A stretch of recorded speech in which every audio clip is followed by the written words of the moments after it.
आपल्याला एखादा padded blouse शिवायचा आहे, मग त्याचं ब्लाऊज पीस आपल्याला पातळ असो किंवा मग घट्ट असो, अशा वेळेस आपल्याला अस्तर लावते वेळेस पॅडेड ब्लाऊजला अस्तर आपल्याला डबल लावावं लागतं आणि त्याची कटिंग कशी करावी लागते आणि आपल्याला पूर्ण पॅडेड ब्लाऊज कशाप्रकारे शिवावा लागतो ते आज मी तुम्हाला सांगणार आहे.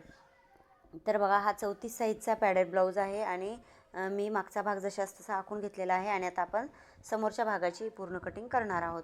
तर बघा, इथं अर्धा इंचाची मी जी आपल्याला हुकपट्टी वगैरे लावायची असते ती हुकपट्टीचा भाग सोडून 2.5 इंचावरती गळारुंदी घेतली आणि 7.5 इंचाची उंची घ्यायची होती ती घेतली.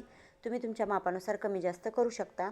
तर आता इथं जास्त ट्रेंडिंग चालू असलेला बघा स्वीट हार्ट शेप, तर त्या शेपची आपल्याला इथं डिझाईन करायची आहे. तर तो मी भाग अशा प्रकारे आखून घेतला.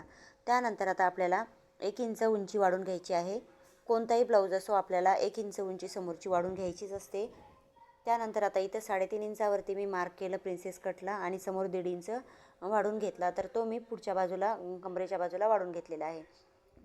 त्यानंतर आता इथं बस्ट पॉईंट काढला आणि अशा प्रकारे मी आता पूर्ण प्रिन्सेस कटचा भाग आखून घेणार आहे.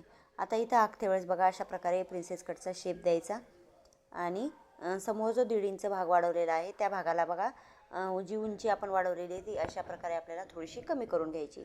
आता इथं पण आपल्याला कमरेच्या बाजूला 1 इंच वाढून घ्यायचं आहे आणि आता ही पूर्ण कटिंग करून घ्यायची. आता इथं कटिंग करते वेळेस बघा मी काय केलं, 2-2 म्हणजे असे 4 अस्तर एकमेकावर ठेवून घेतलेले आहेत आणि एकसाथ आता ही पूर्ण मी कटिंग करून घेत आहे. तुम्ही वेगवेगळा भाग जास्त जर तुमच्याकडे अस्तर वगैरे नसेल तर वेगवेगळा भाग कट करून घेतलं तरी चालतो, पण आपल्याला इथं 4 अस्तर लावायचे आहेत म्हणजे दोन्ही भागाला 2-2 अस्तर असे आपल्याला 4 भाग तयार करून घ्यायचे आहेत बघा याचे. तर मी हे 4ही भाग एकत्र कट करून घेतलेले आहेत आणि आता हे गळा आपण अशा प्रकारे पूर्ण कट करून घेऊयात. आता हे पूर्ण कट केल्यानंतर बघा हे दोन्ही पार्ट आहेत ना, ह्या दोन्ही पार्टचे मी 4-4 भाग तयार करून घेतलेले आहेत बघा. परत एकदा दाखवते मी तुम्हाला. आता मी हे पूर्ण अस्तर आणि ब्लाऊज पीस जोडून घेते. आता हे पूर्ण अस्तर आणि ब्लाऊज पीस जोडून घेतलं. आता अस्तरचा एक भाग आपण ब्लाऊज पीसला जोडला, तो भाग आता आपण पहिले तयार करून घेऊयात. आता हे दोन्ही साईड पार्ट आपण बरोबर एकसारखे जोडून घेऊयात आणि थोडासा कमी जास्त जर झालेला असेल तर ते भाग पण होऊ देऊ नये यासाठी आपल्याला काळजी घ्यायची आहे. आता हे अस्तरचा भाग मी पूर्ण जोडून घेतला आणि दुसरा आता आपल्याला पार्ट जोडायचा आहे. म्हणजे आपण 4 भाग केलेत, एक भाग याला लावलेला आहे आणि एक भाग आपण दुसरा आपण आता डायरेक्ट तयार करून घेणार आहोत. म्हणजे हे 2 भाग आणि 2 भाग आपण दुसऱ्या पार्टला म्हणजे दुसऱ्या भागाला लावायचे आहेत. दुसऱ्या जे आपण भाग घेतो त्या भागाला लावायचे आहेत. तर बघा आता हे एक भाग तयार केला आणि अस्तरसोबत ब्लाऊज पीससोबत जोडला तो एक भाग. असे आपले हे दोन्ही पार्ट तयार झालेले आहेत आणि हे दोन्ही पार्ट मी अशा प्रकारे ठेवून घेणार आहे. आता हे ठेवल्यानंतर आपण बस्ट पॉईंट जे काढलेला आहे त्या पॉईंटवरती एक मार्क करून घेऊयात. जे 11 इंचाचा मी काढलेला होता तो आणि त्या भागाला आता आपल्याला हे कप लावायचा आहे. आता या भागाला कप लावायचा आहे तर आपल्याला अशा प्रकारे कप लावून घ्यायचा आहे की तो आपला हा भाग आहे. आता हा भाग आपल्याला उलट दिशेला ठेवावा लागतो कारण हा खालून आता वरती फोल्ड होणार आहे. तर मग ह्या भागाला आपल्याला अशा प्रकारे लावून घ्यायचा आहे बघा.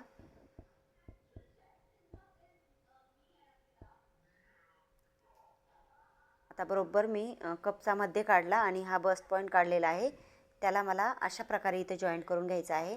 जो आपला शिलाईचा भाग दिसणार नाही आणि जो जोडलेला भाग आहे त्याला पण जास्त आपल्याला फिक्स करून घ्यायचं नाही आहे. तर बरोबर आपण जिथं शिलाई घेतलेली आहे त्या भागाला हे आता अशा प्रकारे मी फिक्स करून घेत आहे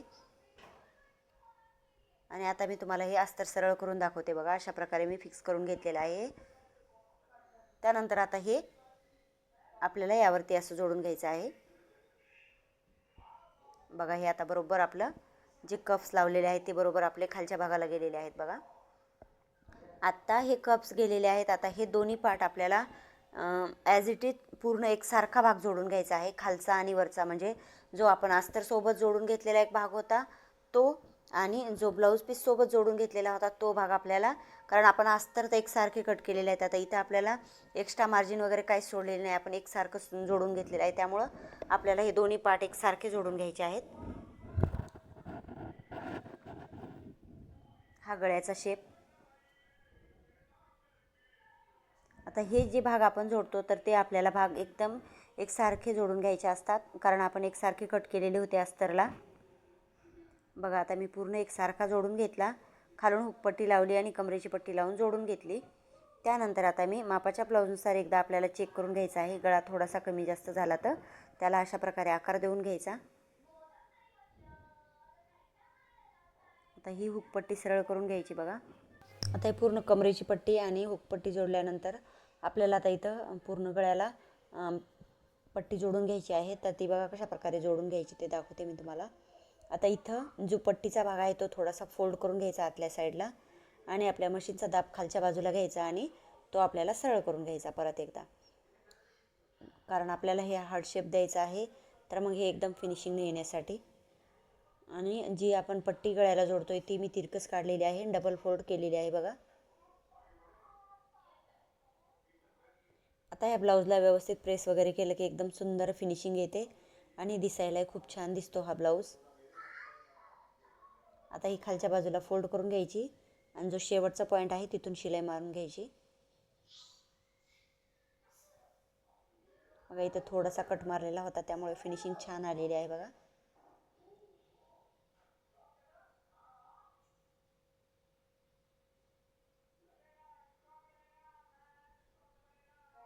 आणि हा आपला एक भाग तयार झालेला आहे.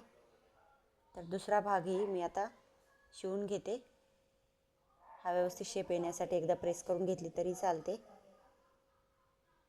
अशा प्रकारे पॅडेड ब्लाऊज आपल्याला शिवावा लागतो. आणि या 34 इंच साईजच्या पॅडेड ब्लाऊजमध्ये मी 34 इंच साईजचेच पॅड वापरलेले आहेत बघा. त्यामुळे शेप पण छान येतो आणि कस्टमरला एकदम परफेक्ट हा ब्लाऊज बसला जातो. हा व्हिडिओ तुम्हाला कसा वाटला किंवा तुम्हाला यामध्ये काही शिकायला अजून पाहिजे होतं का हे कमेंट करून मला नक्की सांगा. मी पुढच्या व्हिडिओमध्ये शिकवण्याचा नक्की प्रयत्न करेल. आता ही आपल्याला आहे तयार करत आहे मी. तर इथं 5 आहे मी तयार केलेले आहेत बघा.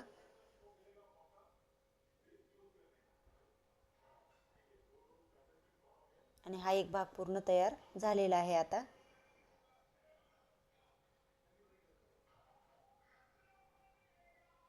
बघा फिनिशिंग कशी आली मला कमेंट करून नक्की सांगा.